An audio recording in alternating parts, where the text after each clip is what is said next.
21 अगस्त 2024 shift 1 में पूछा गया एक क्वेश्चन हायर एजुकेशन की यूनिट से रिलेट करता है। क्वेश्चन में आपसे पूछा गया है कि अगर कोई विदेशी विश्वविद्यालय है वो भारत में अपने कैंपस स्थापित करना चाहता है तो क्या मानदंड रखे गए हैं यूजीसी के माध्यम से, उसी मानदंड से संबंधित सवाल आपसे पूछे गए हैं।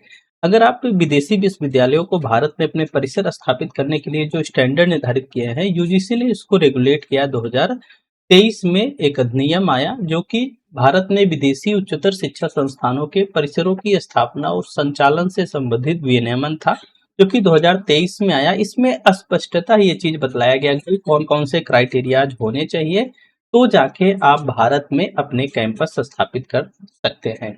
तो ये जो अधिनियम आया, ये जो विनियमन आया, ये भाई एनईपी 2020 के अनुरूप आया, जिससे भाई भारत में उच्च गुणवत्ता वाली शिक्षा और वैश्विक शिक्षा को बढ़ाया जा सके। तो ये जो अधिनियम आया इसको हम 2023 का अधिनियम बोलते हैं, जिसके तहत भाई विदेशी जो विश्वविद्यालय है वो भारत में अपने उच्चतर शिक्षा संस्थानों के परिसर स्थापित कर सकते हैं। तो इसके कुछ एक मुख्य क्राइटेरियाज हैं, उन्हीं क्राइटेरिया को आपको रट लेना है। बाकी सवाल यहाँ से बनेंगे, आप आराम से कर सकते हैं। केवल उन्हीं विदेशी विश्वविद्यालयों को भारत में परिसर स्थापित करने के लिए अलाउ किया जाएगा जो विश्व के शीर्ष 500 में शामिल है, पहली बात। दूसरी बात ये भी कहा गया कि भाई जो विषयवार श्रेणी होती है, सब्जेक्ट के अनुसार श्रेणी होती है, उसमें भाई वैश्विक रैंकिंग में उनका वे शीर्ष 500 में स्थान प्राप्त करने चाहिए। कहा गया कि विश्व के शीर्ष 500 में शामिल हो, वैश्विक रैंकिंग में शीर्ष 500 विषयवार श्रेणी में शामिल होने चाहिए। दूसरा कहा गया भाई परिसर स्थापित करने से पहले आपको यूजीसी से अनिवार्य रूप से क्या लेनी पड़ेगी, मंजूरी लेनी पड़ेगी, अप्रूवल लेना होगा। दूसरा, उसके लिए आपको आवेदन करना होगा। आवेदन की समीक्षा के लिए एक अस्थायी समिति बनाई गई है जो कि आपके आवेदन पर 60 दिन के भीतर निर्णय लेती है कि आपको मान्यता देना है या नहीं देना है। दूसरा कहा गया कि विश्वविद्यालयों को अपनी प्रवेश प्रक्रिया, शुल्क संरचना और धन की वापसी से संबंधित जो नियम कानून बनाने हैं आप बना सकते हो, उसके लिए कोई हस्तक्षेप हम नहीं करेंगे। दूसरा कहा गया कि जो आप हमारे यहाँ परिसर बनाओगे वो केवल प्रत्यक्ष कक्षाओं के लिए बनाओगे, जैसे कि ऑफलाइन क्लासेज जो होती हैं बच्चे कक्षा में बैठ के पढ़ते हैं उसी के लिए बनाओगे, और पूर्णकालिक क्लासेज होनी चाहिए। पूर्णकालिक क्लासेज होनी चाहिए, प्रत्यक्ष होनी चाहिए, पूर्णकालिक होनी चाहिए। ऑनलाइन या दूरस्थ शिक्षा के माध्यम से आपको एजुकेशन प्रोवाइड करने की आवश्यकता नहीं है। किसी विशेष स्थिति में आपको केवल 10% तक की क्लासेज ऑनलाइन व्याख्यान प्रस्तुत करने की छूट रहेगी, ठीक है। दूसरा जो यूजीसी है, हमारी जो मतलब कि हायर एजुकेशन की बॉडी यूजीसी है, वो भाई आपका जो कैंपस होगा उस कैंपस को निरीक्षण करने के लिए चाहे जब जा सकती है, उसके लिए यूजीसी हकदार है। तो ये 8 बातें यहाँ से आपको ध्यान में रखनी है। आगे चलते हैं। भाई आपने देखा कि ऑनलाइन और दूरस्थ शिक्षा की कोई अनुमति नहीं है, केवल 10% तक की ऑनलाइन व्याख्यान करने की छूट आपको मिली हुई है।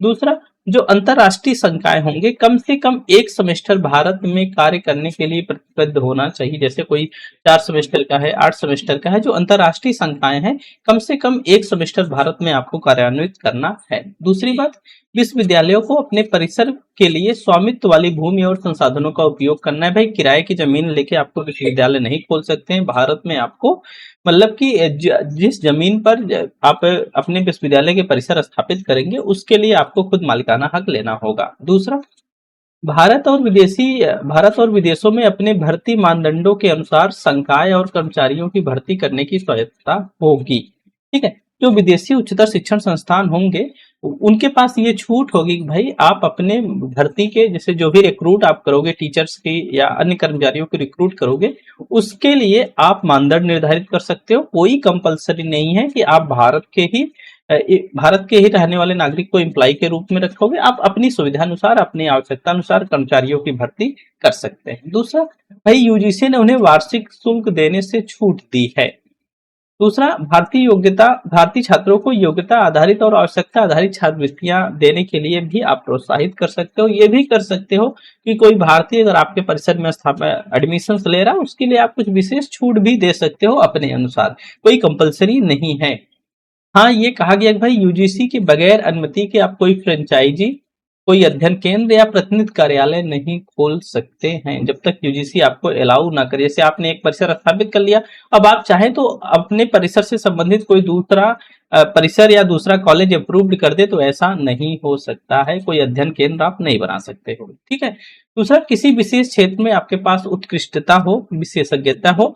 और दूसरी चीज कि नए कार्यक्रम शुरू करने से पहले आपको यूजीसी से अनुमति लेनी आवश्यक है। अपने मन से नहीं है कि अगर आप साइंस के लिए अप्रूव्ड हो तो आप टेक्निकल एजुकेशन के भी कोर्सेज चलाओ, आर्ट्स के कोर्सेज भी स्टार्ट कर दो, ऐसा नहीं है। आपको करना है तो यूजीसी से अप्रूवल लेना होगा। यूजीसी से अनुमोदन जब तक नहीं मिलता है तब तक आप किसी भी प्रकार की फीस अथवा प्रवेश के नाम पे कोई शुल्क आप छात्रों से नहीं ले सकते हैं।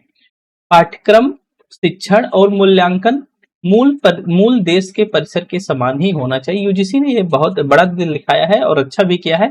अगर हम अंतरराष्ट्रीय परिसर अपने यहाँ स्थापित करने को अलाउ कर रहे हैं तो जो पाठ्यक्रम होगा, जो शिक्षण होगा, जो मूल्यांकन का तरीका होगा, वो जो मूल देश है जहाँ की यूनिवर्सिटी है वो उसी के परिसर के समान ही होना चाहिए, जिससे आपको ये ना फील हो कि भारत में हम एजुकेशन ले रहे हैं तो ऑस्ट्रेलिया का एजुकेशन हमको नहीं मिल रहा है या ब्रिटेन का एजुकेशन नहीं मिल रहा है अगर ब्रिटेन का यहाँ परिसर स्थापित हो रहा है। मतलब कि जो व्यवस्थाएं, जो रूल, जो कायदे वहां पर हैं वही रूल, नियम, उन कानून कायदे यहाँ पर भी चलेंगे, जिससे यहाँ की जो डिग्री मिलेगी, आप भारत में जो परिसर स्थापित होगा वो जो डिग्री मिलेगी वो उसी के समान होगी जैसे आप ऑस्ट्रेलिया में जाके पढ़ के जो डिग्री हासिल कर रहे हो। ठीक है, एकदम समान होगी।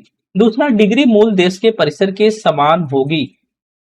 मूल देश जहां की वो यूनिवर्सिटी है उसी के परिसर के समान होगी और भारत में भी उसको पूर्ण मान्यता होगी। ठीक है, तो किसी भी प्रकार का कोई अंतर नहीं होगा, चाहे आप ऑस्ट्रेलिया में जाके पढ़ो या ऑस्ट्रेलिया का जो परिसर है अगर भारत में है, भारत में आप उसके परिसर में जाके पढ़ रहे हो तो दोनों के डिग्रीज में कोई अंतर आपको देखने को नहीं मिलेगा। दूसरा, जो कार्यक्रम भाई आप चालू करोगे वो भारत के शिक्षा मानकों और राष्ट्रीय हितों के अनुरूप होने चाहिए। ये कुछ मुख्य बातें हैं, हमने सब की सब इसमें इंक्लूड नहीं की हैं, वही इंक्लूड की हैं जो आपके पेपर 1 के पर्सपेक्टिव से इंपॉर्टेंट है। ठीक है, तो इसके अलावा अगर आपको इंडेप्थ पढ़ना है तो ग्रुप में हमने ये पूरी पीडीएफ जो है यूजीसी का ये विनियमन जो आया था 2023 का पूरा पीडीएफ दिया है, 10 पेज का ही, ज्यादा नहीं है। अगर आप इंडेप्थ जानकारी चाहते हो तो वहां से इसके बारे में अध्ययन कर सकते हो। बाकी जो मुख्य बातें थी हमने यहाँ पे आपको बतला दी है। कुछ और बातें हैं भाई, जो विदेशी कोई विश्वविद्यालय है अगर मान लीजिए कि वो स्थापित हो गया, उसके परिसर अपने भारत में,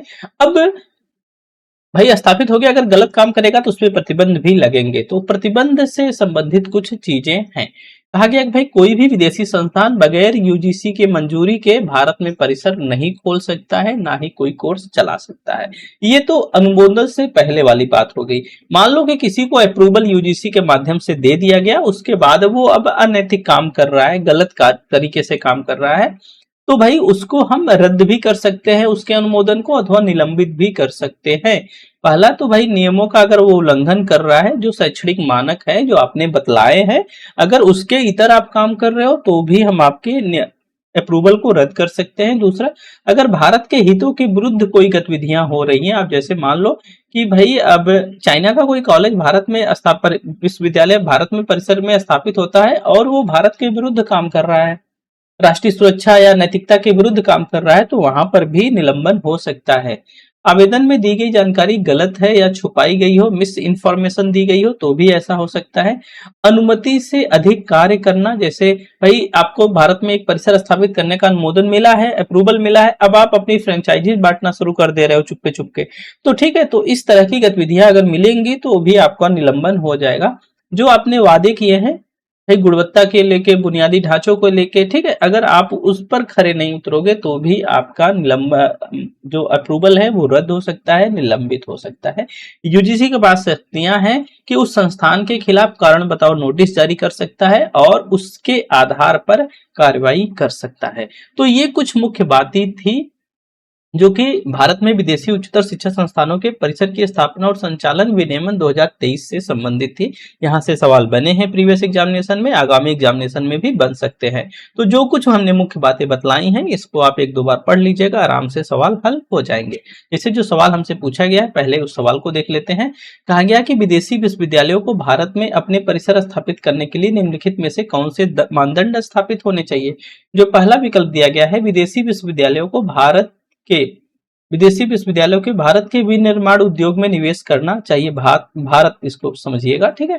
तो विदेशी विश्वविद्यालयों को भारत के विनिर्माण उद्योग में निवेश करना चाहिए। नहीं भाई, ऐसा नहीं कहा गया है, ऐसा केवल कहा गया है कि आप जहां अपने परिसर स्थापित करना चाहते हो वहां की जो जमीन होगी, जो रिसोर्सेज होंगे, वो आपके अपने होंगे, किराए पर नहीं होंगे।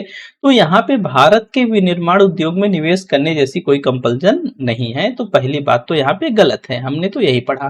दूसरा है, उन्हें वैश्विक रैंकिंग में शीर्ष 500 में स्थान प्राप्त करना चाहिए। ये बात तो सही है, अभी अभी हमने पढ़ा। उन्हें विषयवार श्रेणी में वैश्विक रैंकिंग में शीर्ष 500 में स्थान प्राप्त करना चाहिए। ये भी बात सही है। नेक्स्ट ऑन, उन्हें शिक्षण और गैर शिक्षण के लिए केवल भारतीयों को नियुक्त करना चाहिए। ये भी बात गलत है। हमने पढ़ा कि भाई आप अपने परिसर को स्थापित करने के लिए, उसको ऑपरेट करने के लिए अपनी आवश्यकता अनुसार भारतीय अथवा विदेशी को भी नियुक्त कर सकते हो। कोई कंपल्सन नहीं है कि आप भारतीय ही स्थापित करो। तो ये भी गलत हो गया। नेक्स्ट ऑन है, उनके पास किसी विशिष्ट क्षेत्र में उत्कृष्टता अथवा विशेषज्ञता होनी चाहिए। हमने इसको भी पढ़ा कि भाई आपके पास किसी विशिष्ट क्षेत्र में क्या होनी चाहिए, उत्कृष्टता होनी चाहिए, ठीक है। किसी विशेष क्षेत्र में उत्कृष्ट विशेषज्ञता होनी चाहिए, तभी जाके आप हमारे यहाँ आ सकते हो। तो यही बात कही गई, भाई उत्कृष्टता हो विशेष क्षेत्र में या विशेषज्ञता होनी चाहिए। तो ये भी बात सही है। अर्थात अगर आप देखोगे तो पहला तो गलत हो गया, बी, सी और ई इसका राइट विकल्प बन जाएगा। तो कुछ इस तरीके से आपसे सवाल पूछे जा सकते हैं। उम्मीद करता हूं बताई गई बातें आपको समझ आ गई होंगी।